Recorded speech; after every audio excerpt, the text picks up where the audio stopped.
Perkenalkan, nama saya Naburu Sembiring, NPM saya 1915010084, Prodi PGSD Fakultas Keguruan dan Ilmu Pendidikan. Di sini saya akan memenuhi tugas mata kuliah pengembangan bahan ajar dan media pembelajaran IPA. Di sini saya akan membawakan materi tentang ciri-ciri makhluk hidup, di mana dalam ciri-ciri makhluk hidup terdapat dua bagian, yaitu secara umum dan secara khusus.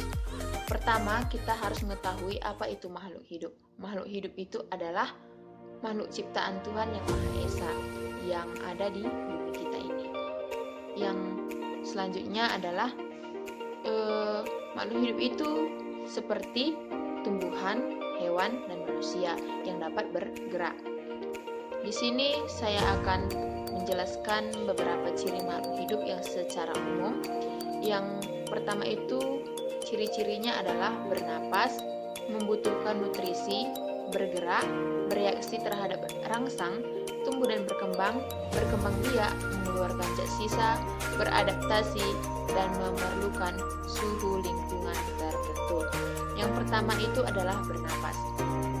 Makhluk hidup pasti bernapas, di mana arti bernapas adalah merupakan proses pengambilan atau penghirupan oksigen dan mengeluarkan karbon dioksida dari tubuh makhluk hidup.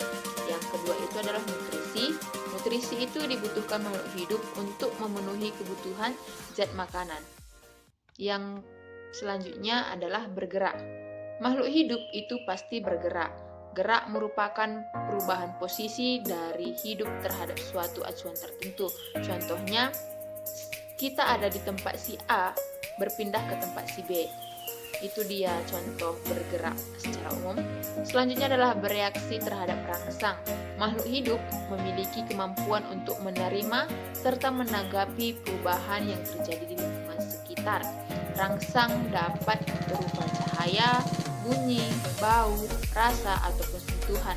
Contohnya sebagai kita manusia dapat mendengar, melihat, menyium aroma-aroma yang ada di sekitar kita. Yang selanjutnya adalah tumbuh kembang. Tumbuh kembang perkembangan merupakan proses bertambahnya ukuran. Tumbuh meliputi tinggi, berat, dan volume. Contohnya seperti pada awal kita manusia dilahirkan dari bayi jadi balita dan menjadi dewasa sehingga menjadi tua. Begitu juga dengan tumbuhan dan hewan. Selanjutnya adalah berkembang biak. Tidak jauh dari kata tumbuh dan berkembang. Berkembang biak, contohnya kita buat seperti tumbuhan dari biji menjadi tumbuh berdaun, berbatang, menjadi berkembang biak. Selanjutnya itu adalah mengeluarkan zat sisa. Zat sisa yang terdapat pada tubuh harus dikeluarkan agar tidak menyebabkan adanya racun di dalam tubuh kita. Zat sisa yang dikeluarkan dapat berupa cairan, gas, ataupun zat padat. Yang selanjutnya adalah beradaptasi. Adaptasi merupakan kemampuan makhluk hidup untuk menyesuaikan diri dengan lingkungan. Makhluk hidup dapat beradaptasi agar dapat bertahan hidup. Yang selanjutnya adalah memerlukan suhu lingkungan tertentu. Makhluk hidup memerlukan suhu lingkungan tertentu serta selalu berusaha untuk mendapatkan suhu lingkungan yang sesuai dengan dirinya sendiri. Misalnya, suhu tubuh manusia yang normal adalah 37 derajat Celcius. Bakteri E. coli yang tumbuh pada suhu 20-30 derajat Celcius.